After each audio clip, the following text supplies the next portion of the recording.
I'm Steve Liebman. The two stories you're about to see happened almost 40 years apart.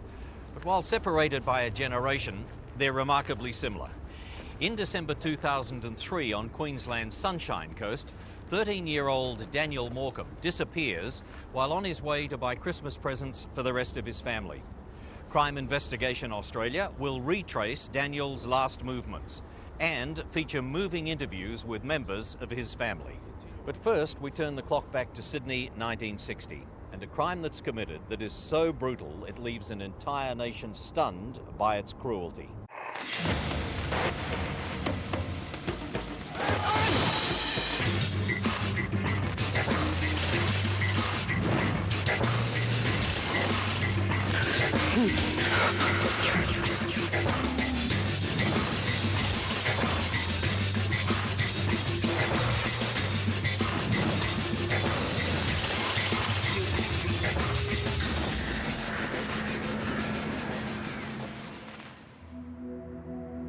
The Sydney Opera House, probably the world's most recognisable 20th century building. And incredibly, this modern marvel and pride of a nation is linked to one of the most infamous crimes in Australia's history. When construction began on this Australian icon in the late 1950s, it was partially funded by a huge lottery, the Opera House Lottery. First prize, £100,000. That's around $5 million in today's currency. But for one man and his family, the dream of winning the Opera House Lottery turned into a nightmare. It sparked a crime so shocking that it stunned and saddened an entire nation.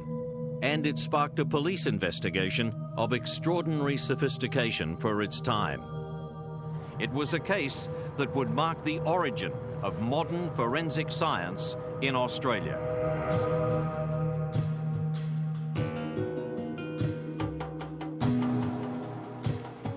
The year is 1960.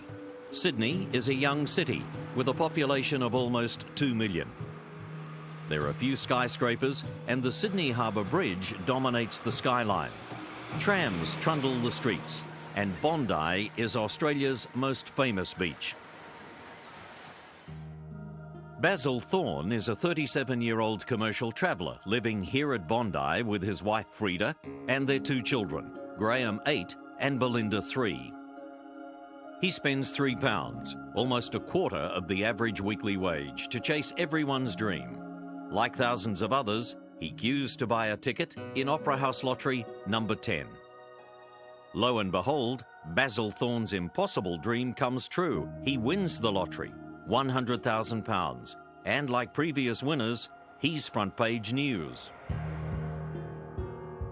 The Thornes' 8-year-old son Graeme Thorne is a student at one of Sydney's most respected private schools, Scots College in Bellevue Hill, not far from Bondi.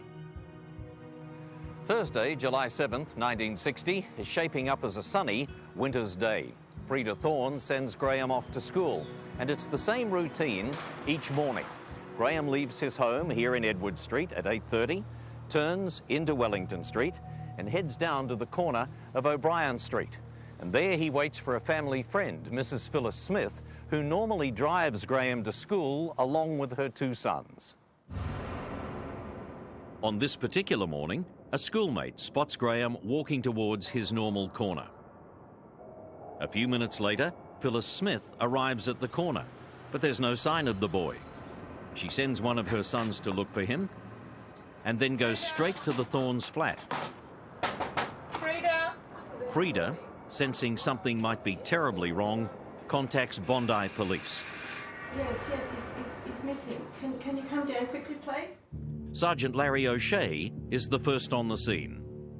Walked into the place and Mrs. Thorne was there and the phone rang. She answered and then she handed it to me. I took the receiver and spoke into the phone and this bloke said, "I've got your son and he's on with £25,000 and if I don't get it by 5 o'clock I'll feed him to the sharks." I was shocked, all right. I couldn't believe that it happened.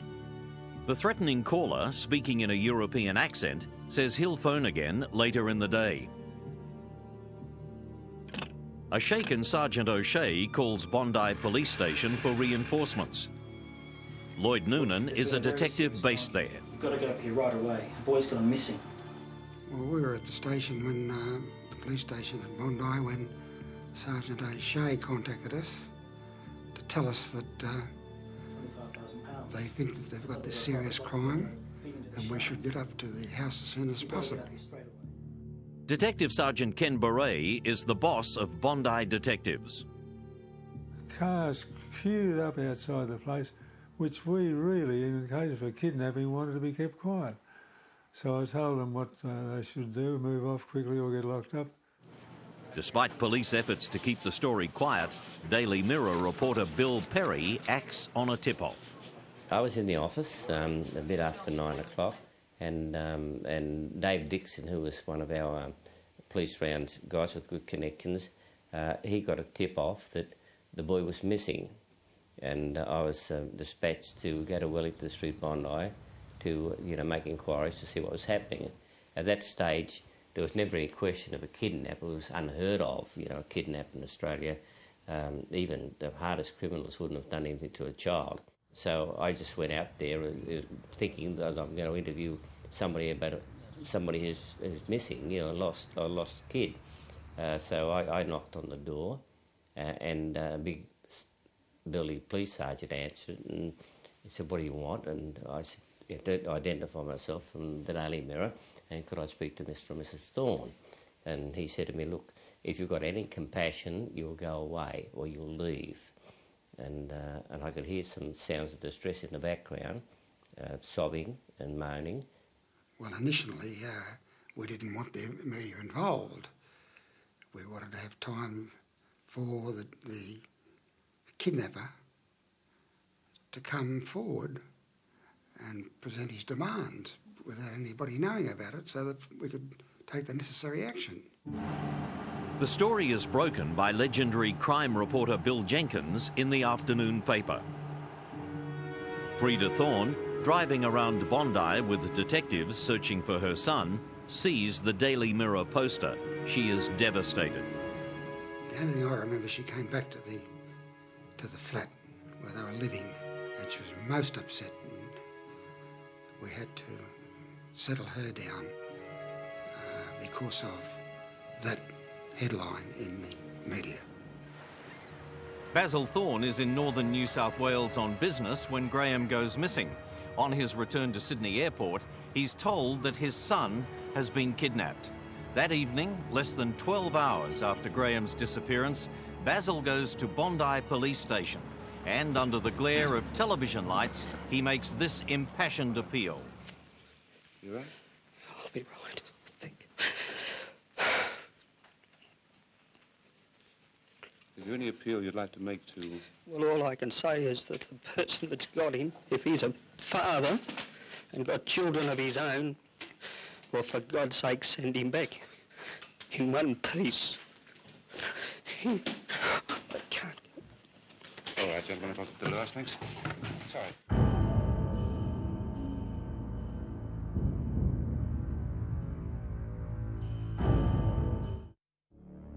When 8-year-old Graeme Thorne is kidnapped on his way to school and a demand for a £25,000 ransom is made, a massive police operation swings into action.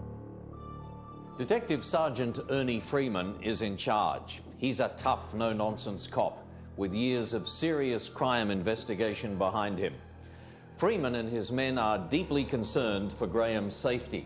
Many of them are fathers themselves, and even the most hard-bitten of policemen are upset and emotional, finding it hard to believe that such a thing could happen in their city. Unbelievable. Nobody could comprehend it, that somebody would kidnap somebody for ransom. We'd all, of course, heard of the Lindbergh case in America, where the man who flew the Atlantic for the first time, they took his son, and he also was killed too. But no, it was unheard of. The crime was unheard of. Nobody in their wildest imagination would have thought somebody would do it. When the news spreads throughout Australia that a young boy has been kidnapped, the public is anxious and incensed. Olympic swimming legend Dawn Fraser recalls the public mood. Yes, the whole team was preparing for the Olympics, for the Rome Olympics in 1960, and then to see these to see terrible, terrible headlines was One couldn't believe it was happening here in this country, because here was a beautiful big team preparing to compete in one of the biggest sporting events in the world, and yet we had this stigma of an 8-year-old boy being kidnapped because his mother and father had won an Opera House lottery. A general alarm is issued. Police begin monitoring major roads, air and seaports. They search every conceivable hiding place and even enlist the help of some of Sydney's most notorious criminals, as Detective Pat Manning explains.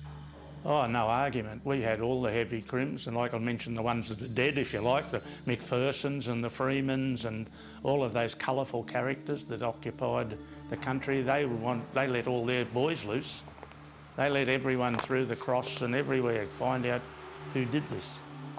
We must find out. They were as keen to catch the perpetrator, and they would have given him to us. I don't think they were going to do anything stupid, but they were keen on the perpetrator being apprehended and brought to justice as we were. The New South Wales government reacts to public anger and considers making kidnapping a capital offence. We propose amending the Crimes Act to deal with a situation of this kind. It's something without precedent, and of course the law as it stands provides a maximum penalty of 10 years. I think, and I'm sure everybody in this state of ours thinks, that that's altogether too small. The government posts a reward of £5,000 for information leading to the arrest and conviction of Graeme Thorne's kidnapper. Newspaper publishers offer another £15,000. Rupert Murdoch has just recently bought the Daily Mirror from newspaper baron Ezra Norton. And by the next morning, the story of Graeme Thorne's kidnapping is dominating the news. Thousands of calls are pouring into police. Detective Sergeant Larry Foley, a 26-year veteran, is assigned the task of setting up a nerve centre at Bondi Police Station, collating the running sheets. Every time you did an inquiry, you had to record it. That piece of paper went into a running sheet, and Larry would index it, but then there would be inquiries flowing from that, and Larry's job was to coordinate the recording of every part of that inquiry if it overlapped another inquiry. A massive canvass of the surrounding streets turns up no sign of the boy. Information is coming from everywhere, but much of it is vague and misleading. At this early stage of the investigation, some small clues have been uncovered. A stocky man of olive complexion was spotted sitting in this park, directly across the road from the Thornes' home on several days leading up to the kidnapping. It's a similar description to the one that Freda Thorne has given police of a stranger who knocked on her door 3 weeks before her son's abduction. Mrs. Thorne answered the front door on this particular day, and there was a man there of European appearance who said he was a private inquiry agent and was looking for a Mr. Bogner. And of course Mrs. Thorne said, "I don't know of any Mr. Bogner." There was never any person by the name of Bogner located throughout the investigation. Thank you very much. Another investigator, Detective Sergeant Brian Doyle, unearths a key witness. Cecil Denmead, a resident of Bondi, tells Doyle that he'd seen an iridescent blue 1955 Ford Custom Line parked less than 100 metres from the Thornes' home on the morning of the kidnapping. There was a iridescent Ford car parked on an intersection which I had to veer around that particular vehicle to get past. Why would someone park there? Why not park down another 20 metres towards Southhead Road and make it easy for people or cars to get around? And that's more or less stood out in my mind at that particular stage. And his appearance, I mean, you know, it's a face that once you see, you never forget.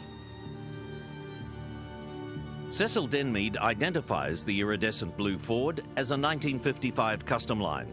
Doyle is sceptical that the young man can have such detailed knowledge of the car makes and models. So he puts Denmead's car recognition skills through a thorough test. They took me all around the back streets of Bondi, would pick me up of an evening in the dark, take me around to show me cars, and to try and get one that I saw that particular night. So they were trying to make sure that I knew what I was talking about as far as the car was concerned. Now convinced that Denmead has made a positive identification of the car, Detective Sergeant Doyle dispatches 25 police to the Department of Motor Transport's Sydney headquarters. And I think it took us 3 or 4 days, and we had to go through every card and check and write down the particulars of everyone we found to be a Ford Custom Line dark blue. Fortunately, that guy that did identify the car, he knew his car, and that saved us a heck of a lot of time. Police check more than 270,000 cards and find that there are 5,000 1955 Ford Custom Lines scattered throughout the state. Every one of those 5,000 Fords is cited, and where possible, the owners are interviewed. Another breakthrough comes the day after the kidnapping, with an important discovery in bush on the other side of Sydney Harbour, about 20 kilometres north of Bondi. It's Graeme Thorne's school case. That was the first evidence, of course, of any of his possessions. Nothing had been found. From the time he disappeared, to my knowledge, there was no trace of him whatsoever. And that suitcase with his little apple in, the apple was peeled right around the hole without in the one piece. And so his mother lovingly done that, and then wrapped it back around the apple so it wouldn't go hard or brown. Always remember that's the most poignant thing to me. By dawn the next morning, several hundred police are combing the untamed bushland.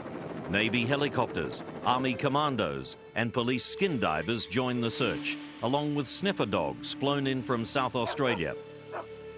Even local children are drafted into the search. Every policeman that was available, whether he was on leave or whatever, was called in, and every inch of probably a square mile of where the school case had been found, and I think it had an apple or something in it. But that search revealed nothing, but it went on for a couple of days, inch by inch, yard by yard, trying to find something. Graham's personal effects are minutely examined, but they reveal no real leads. There are numerous alleged sightings of Graham in theatres, cars, shops and streets all over Australia. Every report is checked and everyone is eventually discounted. It's a logistical nightmare for the police. The sheer volume of material is overwhelming, and within weeks, Detective Sergeant Larry Foley has compiled the biggest police file ever produced in Australia. No lead is left uninvestigated, no matter how far-fetched it might seem. We had psychics and other people who, who could say that they knew where the body was and things like that, like the people just saying they saw something in a dream or they could tell from vibrations. There are all sorts of, some were, I think the police may have even listened to some of the psychics, but most of them were either rat bags or people trying to get a quid out of it. Along with the well-meaning, the mad and the mischievous, there are the heartless opportunists who simply want to get their hands on the ransom money. Detective Jack Whelan has been working on the case from the beginning. These things were bobbing up. I don't know how many. There must have been 10 or a dozen of these people ringing up saying, yes, we've got him and we don't want the 25,000, we'll settle for 5,000, in unmarked bills in brown paper bags dropped in the first waste paper basket outside the town hall and all that sort of stuff. People said they had the little boy Graham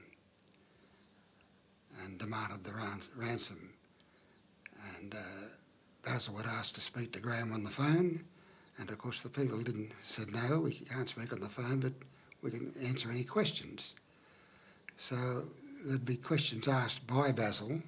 What is your little schoolmate's name, Giddy? What's his proper name? And what was the previous housekeeper's name? And the like sort of questions, which, of course, these people couldn't answer. Detective Constable Lloyd Noonan is assigned to live with the Thornes in case the kidnapper calls again and to help them deal with the avalanche of letters and phone calls. Everybody wants to help bring Graham safely home to his parents, including the Sydney Lord Mayor Harry Jensen and the Thorne family's local minister, the Reverend Clive Goodwin. They offer themselves as intermediaries. The Daily Mirror publishes a desperate handwritten appeal from Basil and Frida Thorne, asking the kidnapper to contact Reverend Goodwin, and the ransom will be paid, no questions asked. Each call that comes in gives Basil and Frida Thorne new hope that their son might be brought back to them. But the original caller, the man with the European accent who threatened to feed Graeme to the sharks, never calls back. August 16th, almost 7 weeks after Graeme's disappearance, and several children playing on a vacant lot here at Seaforth, a northern Sydney suburb, discover a small bundle wrapped in a picnic blanket under a ledge. It's Graeme Thorne's body.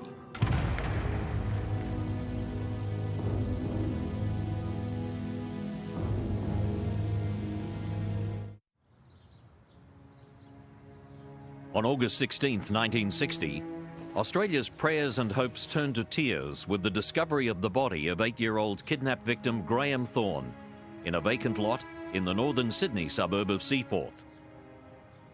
The overgrown lot is a playground for 4-year-old Peter McHugh and his friends. We were all playing on the rocks together, and one of us saw this blanket that was wrapped up, tightly bound blanket that was wrapped up at the base of one of the rocks while we were playing.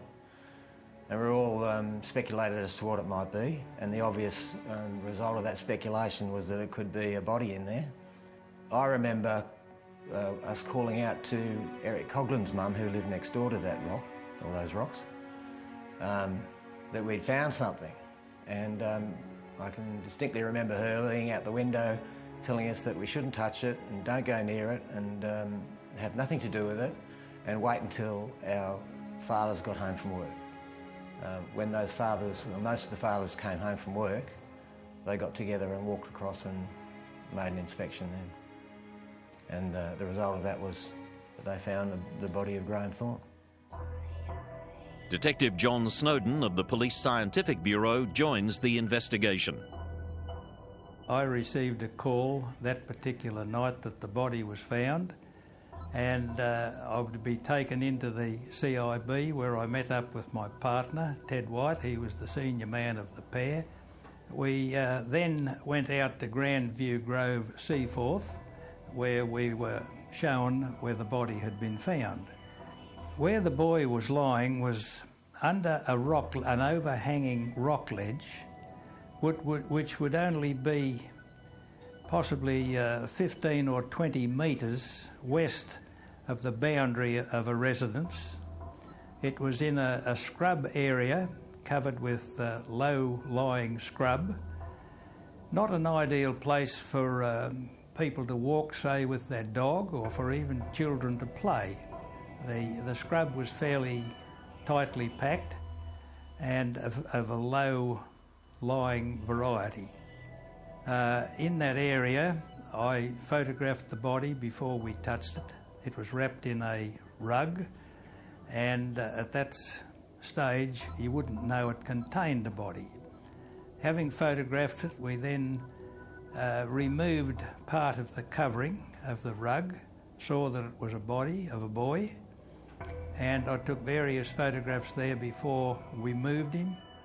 I photographed the boy's feet, where his legs were tied with cord, and general photographs of the area. It was then my duty to accompany the body with the contractor who would take it to the city morgue, where an autopsy would be carried out the next morning. The autopsy on Graeme's body reveals that he has suffered a fractured skull. He's died from being battered or strangled, or a combination of both. Detective Sergeant Ken Boret is given the task of telling Basil and Frida Thorne that their son's body has been found, but already Frida knows the worst. She saw it on TV just before I arrived with the minister to tell her officially that the boy was dead and his body had been found. The gruesome and tragic discovery is distressing even to the most hardened investigators. I'm still emotional about it. I got to know the Thornes very well. I know how hard the police worked on it. We didn't get paid overtime. I didn't have a phone on here. I didn't have a meal at home, as I mentioned, but I couldn't ring my wife up and say, I'm not coming home tonight for 7 weeks. It did become so involved. I was so involved in it, and I am emotional. Now, at that time, I had a son myself, a little bit older than Graeme, but certainly you have the same feelings as any member of the public of disgust, dismay and all the other feelings to think that here is a young life with any degree of potential imaginable before him, and he's been killed, lost his life, lost to his family forever. A distressing thing, but we just had to cope with it. Australians from all walks of life react with shock and revulsion when they learn the horrific details of Graeme Thorne's death. One of Australia's most enduring music stars, Col Joy, remembers feeling disbelief on hearing the news. Oh, there was disbelief, all right, because we thought he'd come back. We thought, yes, somebody wants some money from these people that have won this big sum of money. Then when he didn't come back and we found that he's not coming back, there was anger. There was a lot of anger. I wouldn't have been surprised if a vigilante group had got out and done what would have been done. Police are now more determined than ever to find the murderer and bring him to justice.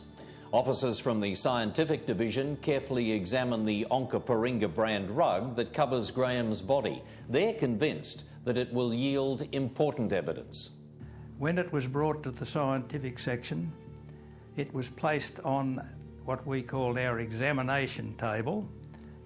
Whilst in that position, we would go around it, particularly at that stage, myself, Alan Clark, who was in charge of the scientific section, looking for whatever was on it, retrieving with tweezers, hairs, fibres, seeds, debris of any sort. Now, the hairs and fibres went to Dr. Cameron Oliver Cramp, who was the government microbiologist. Dr. Cramp decided that the hairs that he was examining under his microscope came from a Pekingese dog and from no other breed. Now, this didn't particularly please some of the investigating detectives because it limited their field of suspects. Because if they located a suspect who had a Pomeranian or a Sydney Silkie or some other similar type of dog, it was very restrictive of their investigation. But Dr. Cramp was adamant it was a Pekingese. A professor of plant pathology, Neville White, examines traces of soil and vegetable matter found on Graeme's clothing. Dr. Joyce Vickery, a noted botanist from the Royal Botanic Gardens, is asked to examine samples of foliage collected from the blanket covering Graeme's body. We found that there were two plants which proved to be of significance that we knew as garden plants, but were not bush plants, were not present at the site where Graeme Thorne's body was found, and therefore must have been become attached to the rug and clothing somewhere else. Dr. Vickery's team includes Barbara Briggs, a young botanist in her first year at the Botanical Gardens. I think I worked on it for a couple of days probably. I think I was fairly very early on realised what it was likely to be, but then I had to compare it very carefully and critically with specimens of the species that I believed it to be from our collection, and also then to check out whether there were any other species that were likely to have the same characteristics. Horace Whitworth, curator of the Geological Museum, examines the soil samples. On August 19th, 3 days after Graeme's body is discovered, residents here in Clontarf tell police about a neighbour who owned an iridescent blue Ford Custom Line. They also inform them that the man moved house on the day of the kidnapping, and they haven't seen him since. His name, Stephen Leslie Bradley. The neighbours also tell police that Bradley's wife Magda and their 3 children left home that very morning in a taxi, and Bradley didn't come outside to farewell them. Soon afterwards, Detective Sergeant Brian Doyle visits Stephen Bradley at his place of work, the poker machine manufacturer's Nut and Muddle. Doyle discovers that Bradley was a Hungarian immigrant, born István Baranye in Budapest. He migrated to Australia in 1950, where he changed his name, and later married his second wife, Magda. He tells Detective Sergeant Doyle that he sold his house in Clontarf and was moving to a flat in Manly on July the 7th, the day Graeme Thorne was kidnapped. He admits to having owned an iridescent blue Ford Custom Line, which he has since sold to a car dealer. But he insists that the Custom Line was never out of the garage that day. He'd waited for a removalist's van to take away his furniture and then had spent the rest of the day home alone. At this point, Bradley is nothing more than another person of interest. While police work around the clock to find the murderer, Graeme Thorne's funeral is held at St Mark's Church, Darling Point. Hundreds turn out spontaneously as police escort the cortege to the cemetery, accompanied by the Scots College Band. Meanwhile, Detective Constable Harry Tupman goes to Adelaide to investigate the origin of the rug in which Graeme was wrapped. In the beginning, I was detailed to take the rug to South Australia, to the Onkaparinga Mills, and see if I could get it identified. And to take a statement from some person there that, of course, could give us proof that it was a rug from there. Tupman establishes that the rug is one of 3,000 manufactured at the Onkaparinga Mills in 1955 and 1956. But he also finds a connection between the rug and Stephen Bradley when he visits the Melbourne store that had sold that particular rug. From there, he tracks down the person who bought it. So I went from Adelaide to Melbourne, and there was a gentleman known to be an associate of Mrs. Bradley, and for that reason I got the assistance of the Melbourne CIB, and we located him. I think he was working as a kitchen hand, and took him back to Russell Street, where I interviewed him at some length, and he admitted that the rug that I showed him was identical with a rug he had given to Mrs. Bradley on the birth of her child. Descriptions and pictures of the picnic rug and the blue Ford Custom Line are published in newspapers and magazines and shown on TV news bulletins. Now the results of the scientific investigations begin to come in. Plant pathologists have examined mould found on Graeme's shoes and have determined that the mould is several weeks old. This shows that Graeme Thorne was almost certainly killed soon after his kidnapping. The team from the Royal Botanic Gardens identifies fragments from 2 different types of cypress bush found with the body. One is relatively common. The other, however, is rare. Both of them would be grown to some extent, but having the 2 of them in one place would be very unusual. Having the 2 together, you know, if something occurs in 1 in 1,000 gardens and something else in 1 in 1,000, having the 2 together is a very rare occasion, and so a wonderful clue. The geologist has found pinkish grains of sand that can only be pink builder's mortar. the same type of mortar found on Graeme's clothing. The police scientific team can now put together a rough description of the house they're looking for. It'll have 2 types of cypress trees growing in the garden, and there'll be pink mortar lying on hard surfaces.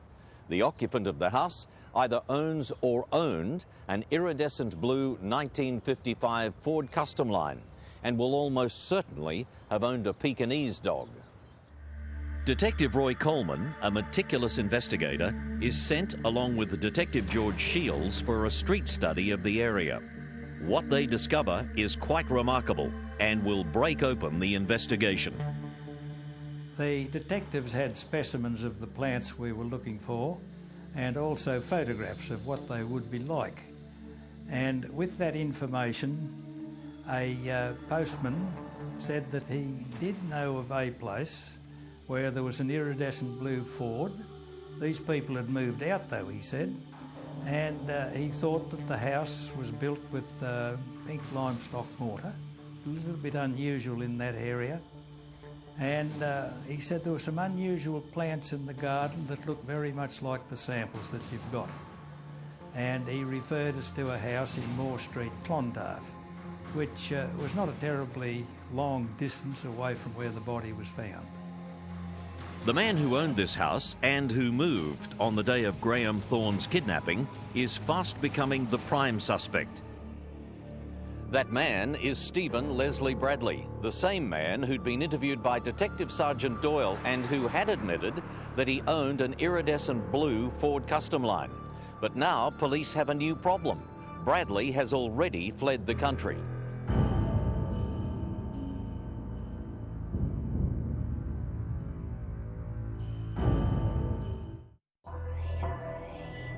By early October 1960, police have been able to make a very strong connection between Stephen Leslie Bradley and the murder of Graeme Thorne.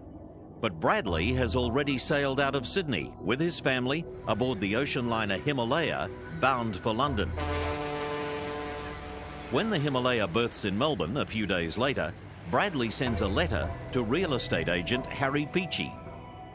Well, that morning they came in and they asked if I knew a Stephen Bradley, and I said yes, I knew a Stephen Bradley. He was a tenant of mine up till recently when I'd received a letter from him telling me he was going to vacate. And they said, did I still have the letter? And I said yes, and I gave them the letter as far as I can remember. It became evidence as far as I know. There was nothing about him which would suggest that he would do what he did. I mean, he seemed a normal sort of a European, decent sort of a bloke, I mean, as far as I can see. Graham Morrison remembers Stephen Bradley very differently. He worked alongside Bradley at the Broughton Hall Psychiatric Clinic in the late 50s. I mean, he was a threatening type of fellow, you know, just in his stature. He was a big fellow, always had a solemn expression on his face, never smiled, you know. Patients wouldn't take the opportunity to speak with him. You know, people have this demeanour, don't they? Some people you can feel you can be both friends with, others are just, oh, I don't like this fellow, you know. And it seemed to show through with the, you know, with the patients. The evidence against Bradley continues to mount.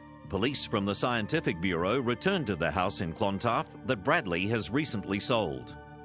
I went to that scene, yes, and with other detectives we examined the garage area. I took numerous photographs which would later be used in court, showing the location of the trees, the pink limestone mortar, the interior of the garage. When we examined that, among the foundations of the house at the rear of the garage, there had been a pile of lawn clippings dumped.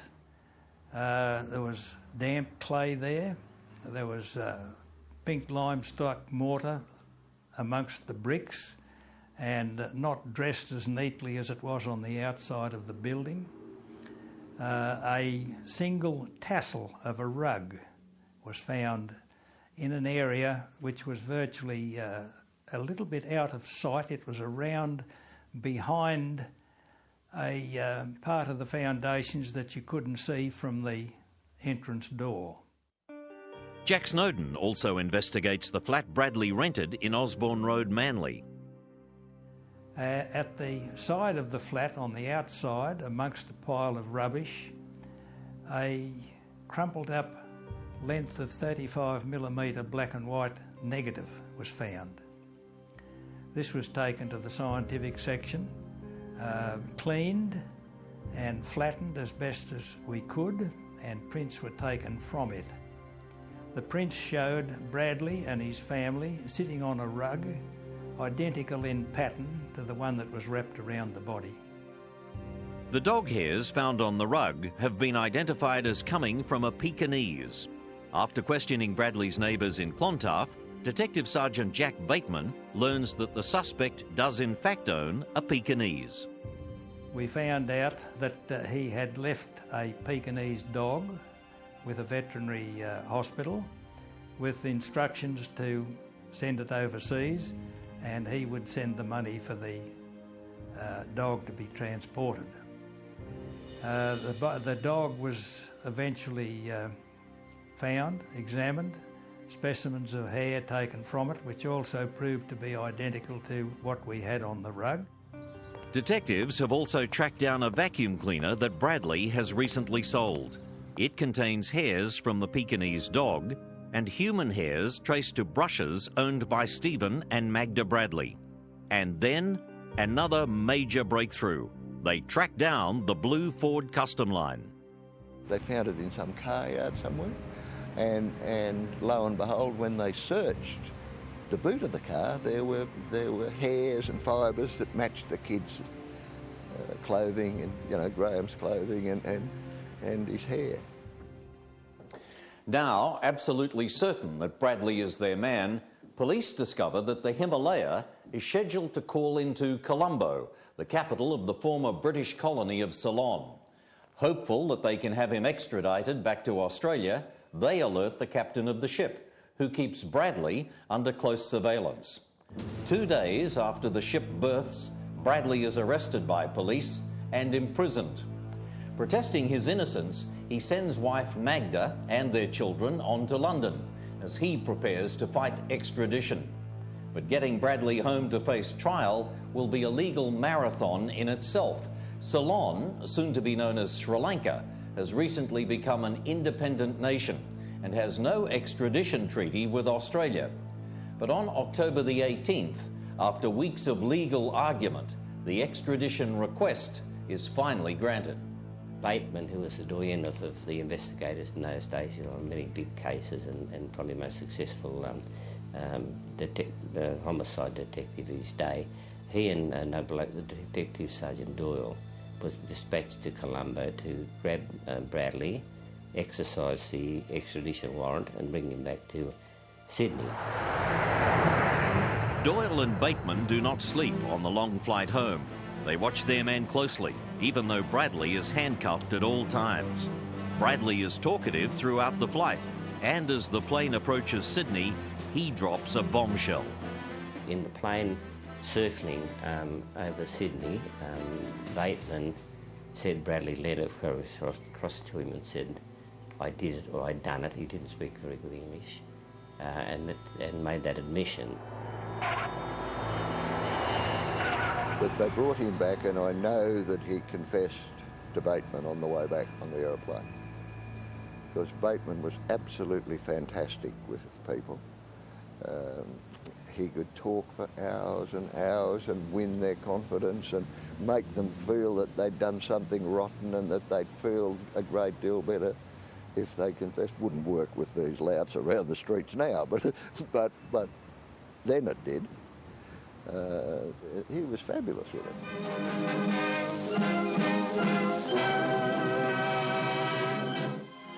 A big squad of police waits at Mascot Airport as the Comet bringing Stephen Leslie Bradley back from Colombo lands and taxis along the tarmac. Special precautions are taken to keep Bradley out of sight. Uniformed police form a semicircle round the plane as it stops outside the international terminal. News cameramen are ready as the passengers alight, but there's no sign of Bradley or the two detectives, Sergeant Doyle and Sergeant Bateman, who escorted him from Colombo. They've left the plane by the cruise door and leave the airport by a rear exit gate. Later that day, Bradley appears in Central Court and is remanded in custody to the Coroner's Court. 2 days later, he's placed in a police lineup. I was part of the team that went around and assembled a larger number than normal for a lineup, and as I recollect, we got several of them from the Greek club nearby, people of Greek nationality, thinking that would be in fairness to Bradley. Frida identified Bradley, but she refused to put a hand on him. And Basil also identified him, but refused to put a hand on him, as requested by Sergeant Kay, who was the officer conducting the lineup. Cecil Denmead, the young man who'd identified the blue Ford Custom line near the Thorne home on the morning of the kidnapping, then steps forward and identifies Bradley as the driver of the vehicle. I went through all that procedure and I had to go up and touch the guy on the shoulder as an identification. Whether they do that now or not, I don't know, but that was what I had to do. When I touched him, he didn't flinch. Yeah, didn't even move. The inquest begins on November the 22nd, 1960, 4.5 months after Graham's disappearance. The evidence from police, scientific experts and numerous other witnesses is conclusive.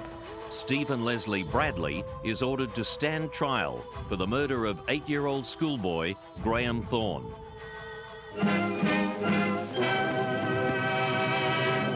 A Qantas Boeing 707 arrives in Sydney, bringing Mrs. Magda Bradley and her 3 children back to Australia.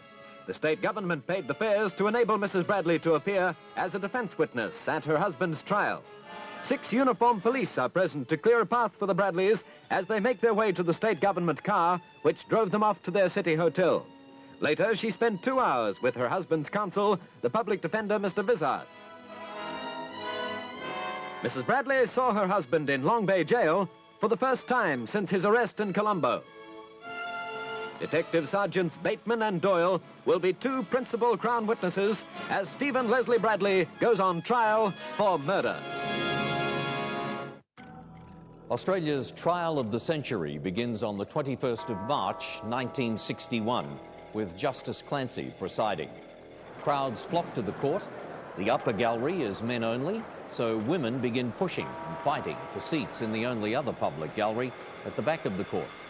There are uncontrolled demonstrations outside in the streets. Stephen Bradley, represented by public defender Frederick Vizard, springs a major surprise. He pleads not guilty. With Bradley's plea of not guilty, we didn't lose hope. We were quite satisfied that the evidence that we had and the support that we had from the Crown prosecutor was ample to prove his guilt. He was defended by the public defender, who was a well-known legal identity, and I have no doubt that Bradley had a very fair trial. Bradley seems calm and unflustered as he listens to the compelling evidence against him. He just sat there most of the time showing very little emotion at all. I saw him on a daily basis and, you know, he's in the dock every day, and there was nothing about the man that you'd think was remarkable, that I remember that stood out as any sort of either facially or physically. He was just a nondescript, pudgy, you know, bloke you'd see in the street and not look at twice. The Crown Prosecutor, Mr. W.J. Knight QC, outlines the case, and it's overwhelming. Witness identification, the blue Ford Custom line, and samples of soil, vegetation and dog hairs have been linked conclusively to Bradley. Accidental death is ruled out by tests proving Graham's death could only have been the result of a violent blow to the head. A total of 70 witnesses, including 7 police, give evidence. Based on the mountain of evidence that's been collected, Crown Prosecutor Knight paints a detailed picture of how the crime unfolded. Bradley learned of Basil Thorne's Opera House lottery win from the newspapers and concocted a plot to kidnap Graeme and demand a ransom. He watched Graeme's movements for several days before deciding to strike on the morning of July the 7th. Bradley parked his car, then intercepted Graeme, telling him that Mrs. Smith was sick and unable to take him to school as usual.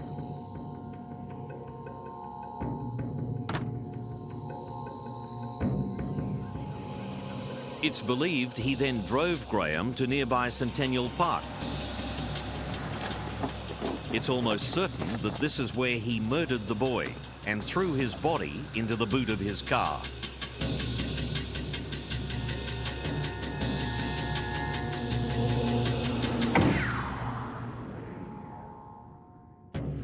Bradley made his ransom demand from a public phone near the Spit Bridge, not far from his Clontarf home.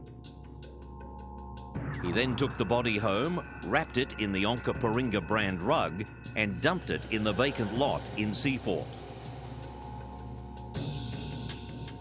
Later, he tossed Graeme's school bag into bush near the Wakehurst Parkway in Sydney's north. He then sold his blue custom line and other personal effects, including his vacuum cleaner, before making arrangements to escape the country on board the Himalaya. Frederick Vizard's defence of Bradley is as professional and vigorous as possible. He calls Bradley's wife Magda as a witness. She'd returned with their children to support Bradley. But after an 8-day trial, the verdict comes quickly. Bradley is found guilty of the kidnapping and murder of Graeme Thorne. The court erupts. People in the court, inside and out, cheered. They were so excited that this criminal had been found guilty of this heinous crime. Well, I've never experienced anything like it. It was more like a grand final, the noise outside the courthouse from the public. It was quite an uproar for a moment. I had never seen anything like it before. The public were jubilant. They clapped, they cheered. The judge tolerated it. Normal circumstances, such a thing wouldn't be tolerated in a court, even at the end of a trial. But the judge was conscious of the public feeling, and he did permit it. For Basil and Frida Thorne, justice has been done, but nothing can bring their son back. So they were glad it was all over, and it was a great relief to find out that he'd been convicted. His death from a heart attack in 1968, aged 43, was greeted by police and the public with little sympathy. Many of the investigators remain convinced Bradley did not act alone in planning and carrying out this callous crime. They believe they know who else was involved, but they've got no proof. As a direct result of this case, the law is changed so that lottery winners can protect themselves and opt not to have their names published. Tragic though it was, the story of Graeme Thorne's kidnapping and murder is a story of police dedication and the pioneering of forensic investigations in Australia. It's also a story of greed and inhumanity that caused an entire nation to grieve and tore apart a normal Australian family. Oh, it's remarkable. For its day and age, it once again, it led the way. We didn't have back then the scientific expertise we've got now. But in its day, it was probably the leading edge in scientific forensic science. Yeah. Cooperation was really on 110%, and that's it's the best investigation I was ever involved in. There's no question about that. By far, by far.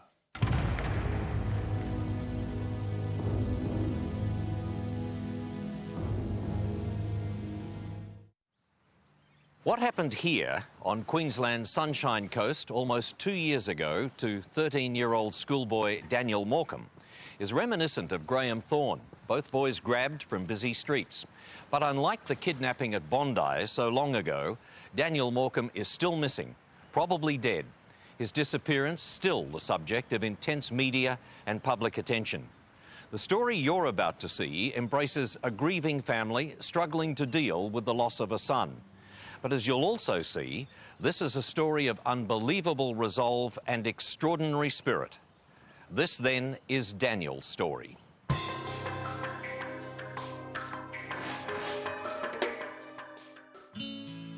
The village of Palmwoods sits in a valley in the hinterland on Queensland's Sunshine Coast, a world away from big city crime.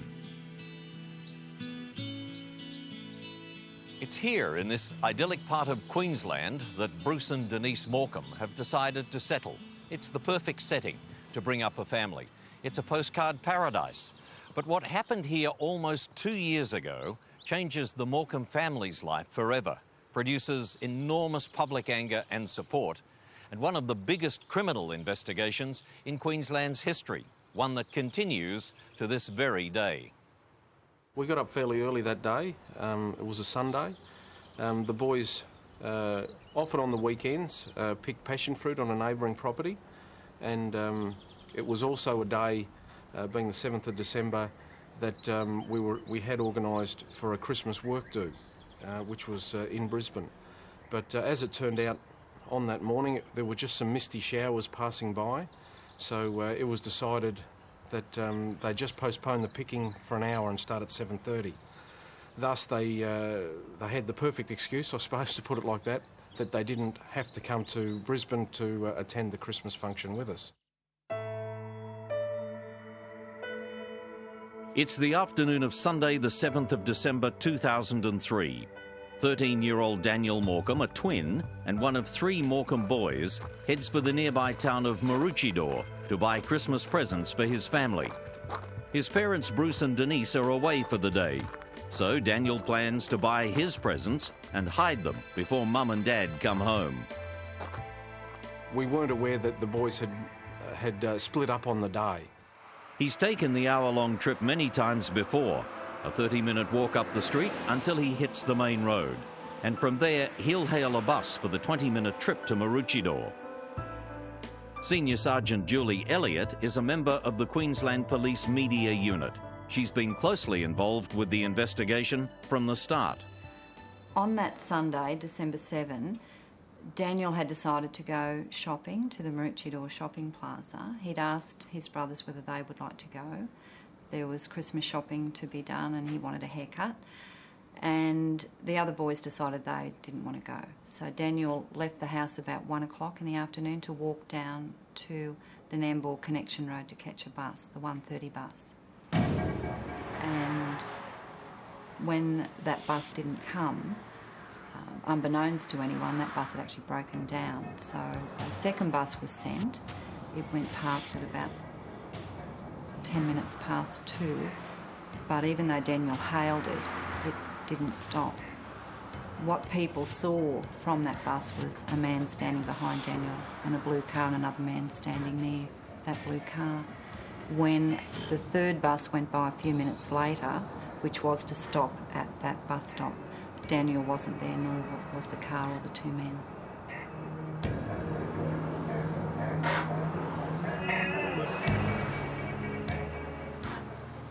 Well, when I went to pick Daniel up at about 4:30, I actually drove past Woombai and saw the next bus stop, and I saw a broken down bus about to be put on a tow truck. So when I came back home, I said to Bruce, oh, the timetables might be out because there's a broken down bus. So when Bruce went to pick up Daniel at 5:30 and he wasn't there, we thought that maybe the bus was going to be late, so I jumped on the internet to check out the timetables, and we realised that 5 o'clock was the last bus. Police hope someone may have seen Daniel at the Keel Mountain Road overpass, 2 kilometres north of the landmark Big Pineapple. He's wearing a red T-shirt with the word Billabong printed on the front, dark knee-length shorts, white socks and light-coloured shoes. It's a busy road and hundreds of cars stream past as Daniel patiently waits by the roadside for the next bus. It's here at the Kiel Mountain Road overpass that Daniel is last seen just after 2 o'clock on that Sunday afternoon. But something is not quite right with the unfolding scene. Daniel is standing on the highway. He's talking to a man on a grassy ridge. A second man is in what witnesses report is a 1980s model, 4-door, dark blue sedan. And there's a white, unoccupied courier-type van that's parked just over there. When Mr. and Mrs. Morecombe return late that afternoon, there's no sign of Daniel. As darkness begins to fall, they become even more concerned. So we drove down to Maroochydore, the Sunshine Plaza, jumped out, asked one of the bus drivers to help me check the timetable. I was sort of panicking a bit because Daniel wasn't at the bus stop there.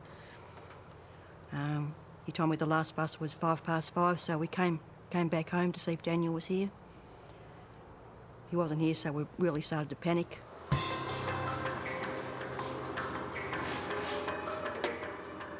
Daniel Morecombe has vanished, and despite a desperate search of the surrounding area by his parents, there are simply no clues as to his whereabouts. It's now 24 hours since Daniel disappeared. Bruce and Denise Morecombe have spent a sleepless night worrying about their son. In the morning, Sergeant Elliott organises a press conference appealing for public assistance. People then did start to ring in to tell police that they had observed a blue car, 2 men, and Daniel waiting for the bus. And we are desperate for any information about him. In fact, there has never been as many calls to police about any other case in the history of Queensland Police Service as Daniel's. And we've had something in excess of 14,000 pieces of information come in, which is quite unbelievable. And every one of those pieces of information have to be logged and looked at. Police hope for the best, but fear the worst.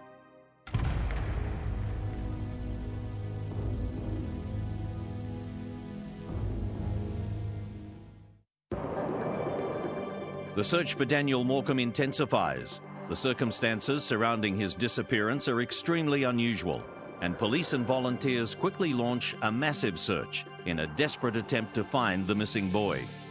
Hundreds of homes are canvassed in the area where Daniel was last seen, and a description is circulated throughout the state. It was a heartbreaking appeal made at the site where the teenager was last seen. We both want Daniel home. It's been 7 days since he was last seen. It's a matter of urgency. Somebody must have seen him somewhere. Daniel Morecombe's parents held today's news conference on the busy highway in the hope that someone might remember seeing their son there. We want Daniel back. Despite the media blitz and an exhaustive search, there is no sign of the teenager. Detective Inspector John Maloney is in charge of the investigation.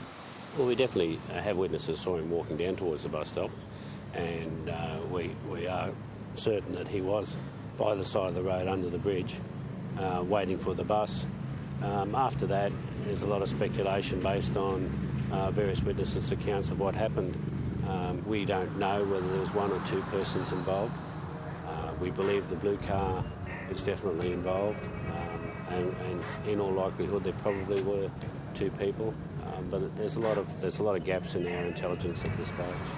I'm sure that he has been murdered, and it was probably soon after the event, but it's just purely speculation on when and where and how. Queenslanders rallied to support the Morecombes. The Daniel Morecombe Foundation is established and inundated with donations from the public. The foundation is set up initially to help maintain the hunt for Daniel and his abductors. Please call Crime Stoppers. No one will ever know you did. The huge amount of money pledged to the foundation also pays for television and radio appeals, along with posters and pamphlets, which are circulated throughout Queensland. It's really been what makes us get up in the morning and push through, I suppose, in the tougher times, in that people we've never met, sometimes it's just somebody, as we purchase the newspapers, or someone passing by, or a generous offer via the police media unit have offered assistance with printing of this or writing a song. doing a picture or painting or donating, you know, something to be raffled. It's absolutely astounding what people have done, and incredible offers. And there's still, to this day, we're getting Crime Stoppers calls coming in, which is exactly what we want, because someone out there does know what's happened. Daniel's older brother, Dean, and his twin, Brad, are still coming to terms with the tragedy of Daniel's abduction. You just can't really imagine it ever happening. It just happened one day, and that's just, you just got to put up with it. You can't really do anything about it. Once I dreamt that, because from here to under the bridge where he went, it's like a steep part off the road. I dreamt once that he might have fallen down there, but obviously the SES have looked and things, so yeah. So he was your twin brother. Yeah. What do you miss most about him? Just him being around. We're good friends. Always helped me with my schoolwork and everything. Do you go into his room? Now? Yeah. Not usually, no. Yeah. What's it like at school? I mean, you had a lot of friends at school. Yeah. It's different, catching the bus by myself and everything, and coming home by myself. Everyone's pretty nice at school. Good mates? Yeah. Very supportive? Yes. And what about mum and dad? They must go through tough times too. Yes, they get sad sometimes, like everything that reminds them of him. You help them? Try to G them up? Yeah. Get them out of it? Because I'm sure there are days when mum's up and dad's down and mum's up. Yeah, gets a bit like that. Sergeant Julie Elliott has become very close to the Morecombe's and is present at a family gathering for Daniel and Bradley's 14th birthday, just 11 days after the abduction. It was the most unbelievable experience because you're trying to cater to both. It was impossible, it really was. It was very significant in the symbol of the 3 baptism candles of the boys, Daniel, Bradley and Dean. There were three of us police there, and Father Jan and Father Joe, and the candles were lit but one blew out, one extinguished. It was so symbolic, it was really a very, very emotional experience. And that was the day that Monique said, you know, my Daniel's dead.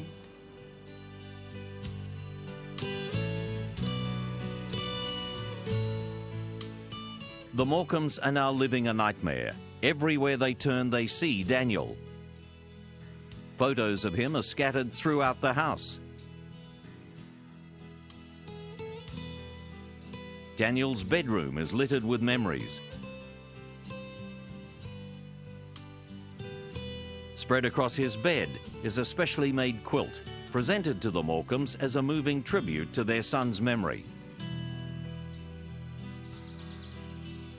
Standing alone in an adjoining paddock, Daniel's black Shetland pony waits patiently for him to come walking down the driveway.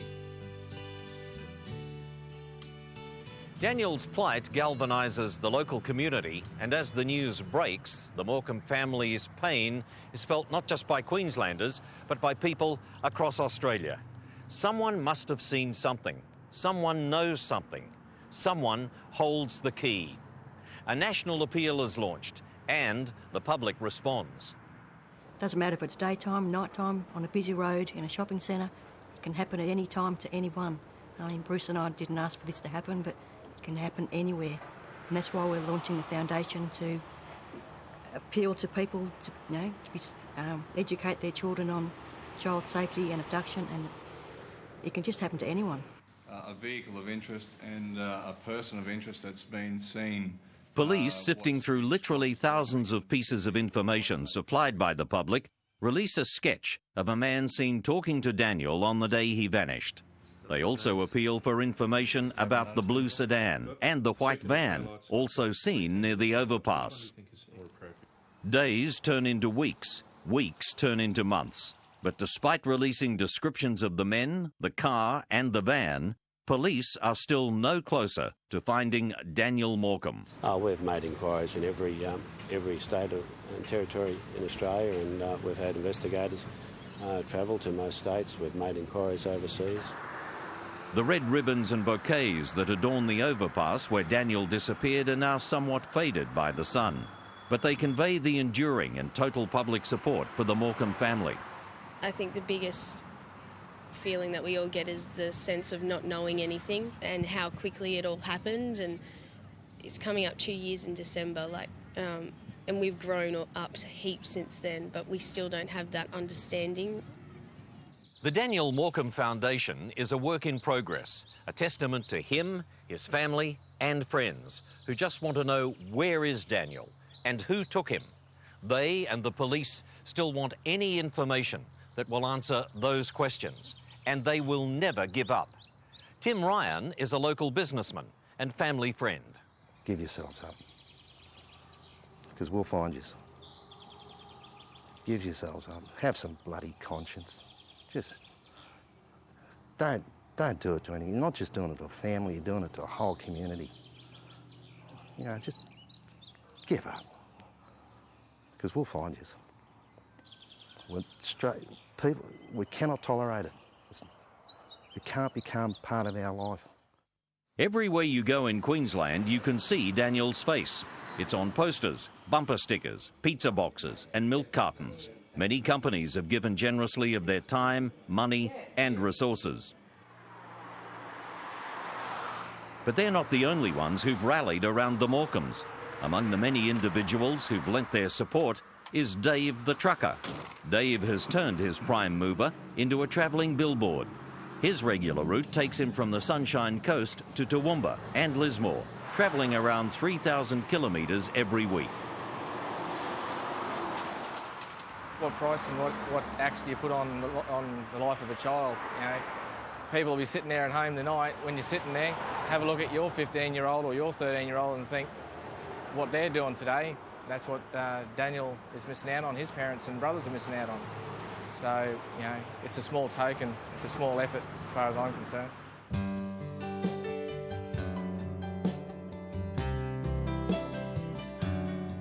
The Morecombe's are overwhelmed by the remarkable generosity and kindness offered to them. Mostly it comes from complete strangers. The coast is crying, this country's uniting in the search for a little boy. Red ribbons for bleeding hearts on houses, buses, schools and cars. Tom Palmer is another of Daniel's school friends, and like everyone who knew him, he thinks about Daniel every day. Yeah, I think about Daniel pretty much every time, every day, every time I see anything red, I just think of Daniel, how much I miss him.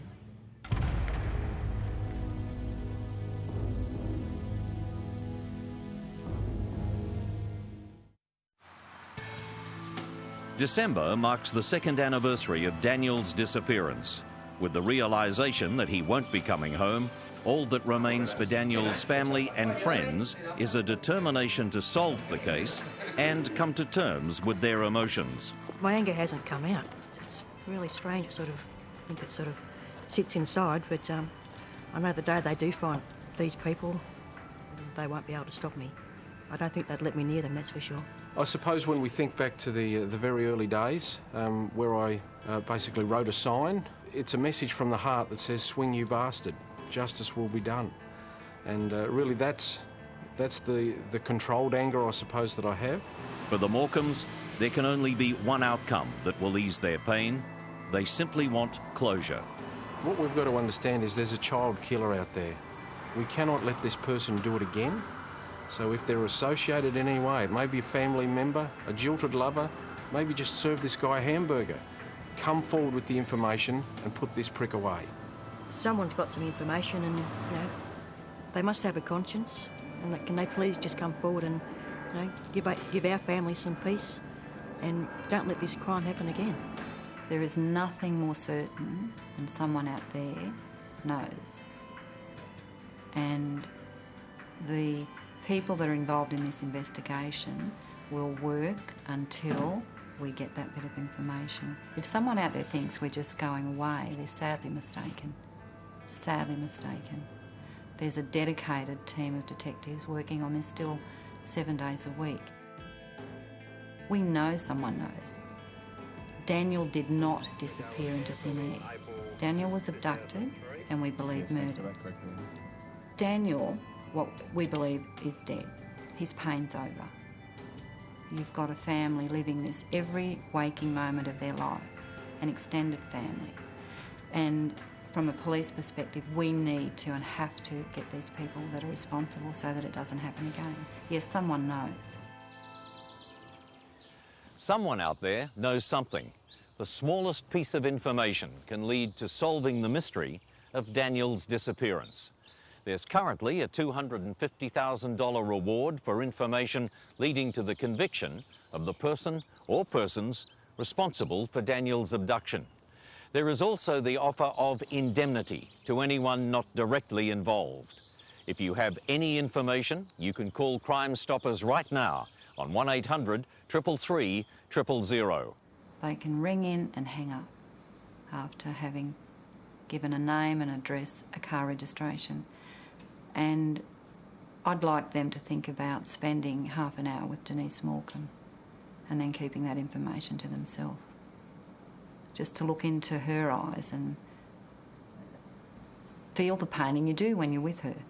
You know, no parent should have to experience this.